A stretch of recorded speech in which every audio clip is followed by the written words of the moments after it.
எல்லாமே ஒரே single extraction, reserve forest zone இல்லவே இல்லை. அதே மாதிரி தேனி பூச்சிகளையும் தீங்கு செய்யாமல் எடுக்கப்பட்ட தேன். இது இப்போ எவ்வளோ இடம் வருது, எவ்வளோ எடுத்துகிட்டு போகிறோன்னு சொல்லி பார்க்கலாம்.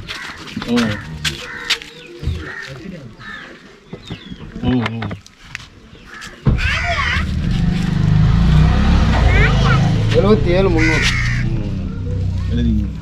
இந்த கூடு பாருங்கள் எவ்வளோ வித்தியாசமாக இருக்குது. ஓ ஓகே, வித்தியாசமாக இருக்குல்ல. எல்லா தேன் கூடு மாதிரி இருக்காது, ஏன்னா இது சிறுதேன் கூடு. விரலோட இந்த முதல் கூடு இருக்குல்ல, அதில் இவ்வளோண்டு இருக்குது பாருங்கள். இவ்வளோண்டு தேனி பூச்சினால் என்ன பண்ண முடியும்னு சொன்னால் எல்லா பூக்குள்ளாரையுமே நுழைய முடியும். அப்போது இதனுடைய மெடிசினல் வேல்யூ ஜாஸ்தி, ஃபார் மோர் ப்ரெஷியஸ். எல்லா பூவோடைய ஹெர்பல் வேல்யூவும் கிடைக்கும், சின்ன சின்ன வைல்டு ஃப்ளவர்ஸோடைய ஹெர்பல் வேல்யூ கூட கிடைக்கும். இவ்வளோண்டு குட்டியான தேனி பூச்சி எவ்வளோ தேன் சேகரிச்சிட முடியும்? ரொம்ப கம்மியாக தான் சேகரிக்கும். அந்த மாதிரி சேர்த்துன கூடு தான் இது. ஃபுல்லாக சிறுதேன் கூடு. ஸ்டிங்லெஸ் பீ ஹனி நம்ம விற்கிறோம். ஆக்சுவலாக நிறைய பேர் கேட்டிருந்தாங்க ஸ்டிங்லெஸ் பீ ஹனி எப்படி உங்களுக்கு இவ்வளோ கிடைக்குது அப்படின்னு. இது எல்லாமே எடுத்தது சிங்கிள் எக்ஸ்ட்ராக்ஷன். என்னென்னா இயற்கை எப்படி நமக்கு உணவு தருதுங்கிறதுக்கு பதிலே சொல்ல முடியாதுங்க. ஆக்சுவலாக ஒரு நாய் பார்த்தீங்கன்னு சொன்னால் 4 குட்டி 5 குட்டி போடும். ஆனால் நாயை நம்ம பெரும்பாலும் பார்க்க முடியாது. அதே பார்த்தீங்கன்னு சொன்னால் ஆடு இருக்குல்ல, 2 குட்டி தான் போடும். ஆனால் தமிழ்நாடு பூரா அறுத்தறுத்து சாப்பிட்டு தான் இருக்கும், ஆனால் ஆடு கிடச்சிட்டே தான் இருக்கும். அத்தனை நாயை நம்ம பார்க்க முடியாது. ஆட்டை நம்ம பார்க்குறதே இல்லை, ஆனால் ஆடு கிடச்சிக்கிட்டே தான் இருக்குது. ஸோ அந்த மாதிரி எப்படி இயற்கை நமக்கு உணவளிக்கும்னு நம்மளால சொல்லவே முடியாது. இயற்கை இயங்கிட்டு இருக்க வரைக்கும் ஒவ்வொரு உணவுமே நமக்கு கிடச்சிக்கிட்டே தான் இருக்கும். அந்த மாதிரி தேனும் நமக்கு கிடச்சிக்கிட்டே தான் இருக்கும். தேன் பூச்சி இருக்கிற வரைக்கும் உலகம் இருந்துகிட்டே இருக்கும். உலகம் இருக்கிற வரைக்கும் தேனி பூச்சி இருந்துகிட்டே தான் இருக்கும். தேன் சேகரித்து கொடுத்துட்டே தான் இருக்கும். நிறைய தேன் கிடச்சிருக்கு ஸ்டிங்லெஸ் பீ ஹனி. அண்ட் முக்கியமான ஒரு விஷயம், இது எதுவுமே ரிசர்வ் ஃபாரஸ்ட் ஜோனில் எடுத்ததில்லை. பாய் வாங்க. ஸோ ஃபர்ஸ்ட் டைம் இவர் இதை டேஸ்ட் பண்ணுறாரு.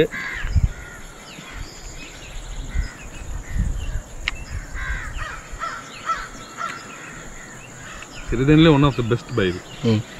அது ஆக்சுவலாக என்னென்னா சிறுதேனே நான் பாய்க்கு சிறுதேன் கொடுத்துருக்கேன், வேறு ஒரிஜினலாம் கொடுத்துருக்கேன். இப்போ தான் கூடோடு கொடுக்குறேன். ஸோ கூடோட ஒன்று சாப்பிடும்போது அதனுடைய டேஸ்ட்டே வேறு. ப்ளஸ் கூடோடு அதை ஒன்று சாப்பிடும்போது ஃபுல் நேச்சுரல் பெனிஃபிட்டுமே கிடைக்கும். இதில் இருக்க மகரந்தம் எதுவுமே மிஸ் ஆகாமல் அப்படியே ஃபுல்லாகவே கிடைக்கும். ஸோ பார்ப்போம்.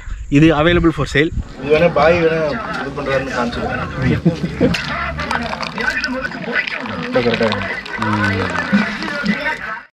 ஸோ பாய் ஒரு ஹனி கலெக்டர். அதாவது ஹனி கலெக்டர்னால் கலெக்ஷன் வச்சு 10 வருஷம் கழிச்சு ஓப்பன் பண்ணுவேன்றாரு.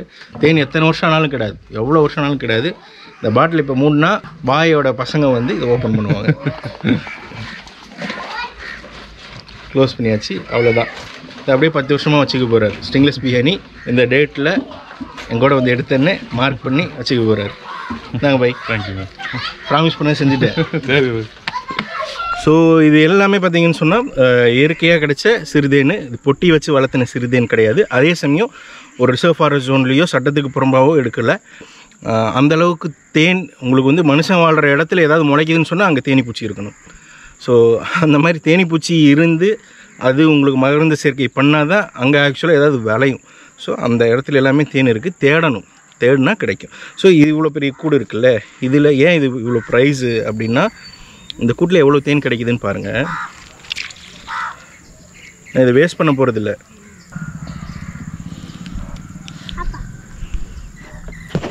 ஸோ இதை நான் ஃபுல்லாக புளியில் இவ்வளோண்டு இதுக்குள்ளே எவ்வளோ தேன் இருந்துச்சுன்னு நீங்கள் பார்த்தீங்க. ஸோ தேன் கிடைக்குமா அப்படின்னா கிடைக்கும். இயற்கையை அள்ளி கொடுக்கணுன்னா கொடுத்துட்டே இருக்கும், நாம் அதை பாதிக்காமல் வச்சுக்கணும், அவ்வளோதான். இதுக்குள்ளே இன்னும் புளிஞ்ச தேன் இருக்குது. கொஞ்சம் தேன் நாங்கள் புளிஞ்சு எடுத்துக்குவோம், ஏன்னா இந்த கூட்டை ப்ரிசர்வ் பண்ணுறதுக்காக. இதுக்கு மேலே ஆக்சுவலாக இது பியூரஸ்ட் ஃபார்ம் ஆஃப் ஹனி தான், வேறு எப்படியும் ப்ரூவ் பண்ண முடியாது. அதே மாதிரி எங்களுடைய பாலிசி என்னென்னு சொன்னால், தேனை வாங்குறீங்க எனக்கு பிடிக்கல அப்படின்னு சொன்னால் திருப்பி அனுப்பிச்சிருங்க.